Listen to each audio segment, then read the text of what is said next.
Morning, folks. Christopher here. I'm going to do the daily Bible reading. Today I am on 1 Timothy 3. And in this chapter, Paul is writing about attributes that are to be looked for in the leaders of the church. A bishop or an elder, deacons. I think it's worth noting that these people are human, and they're no better than anyone else, just like they are no worse than anyone else. Everyone is loved equally by God and made exactly the way that He wants them made, for He is the author of the story. But this really speaks to certain attributes that need to be looked for, showing a mature Christian and someone who is, as Paul says, above reproach, because the people who are leading a church dramatically affect the way the church is perceived by non-Christians. And it's very important. Anyway, this is a great chapter. Let's get to it. The saying is trustworthy. If anyone aspires to the office of overseer, he desires a noble task. Therefore, an overseer must be above reproach, the husband of one wife, sober-minded, self-controlled, respectable, hospitable, able to teach, not a drunkard, not violent, but gentle, not quarrelsome, not a lover of money.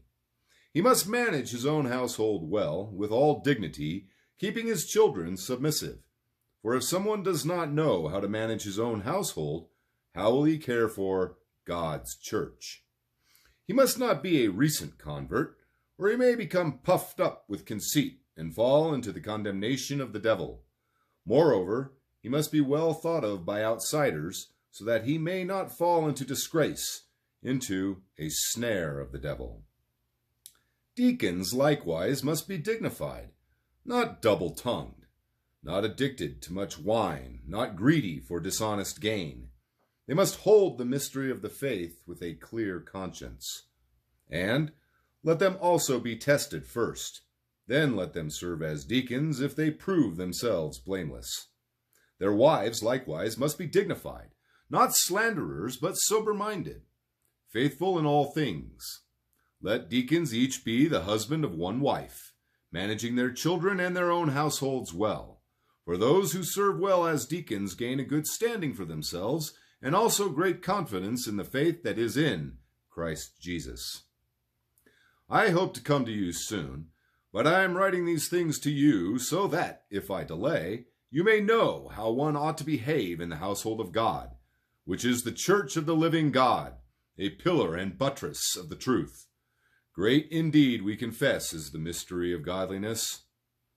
He was manifested in the flesh, vindicated by the Spirit, seen by angels, proclaimed among the nations, believed on in the world, taken up in glory. This is the living word, folks, given to us by God to teach us, to impart wisdom and knowledge.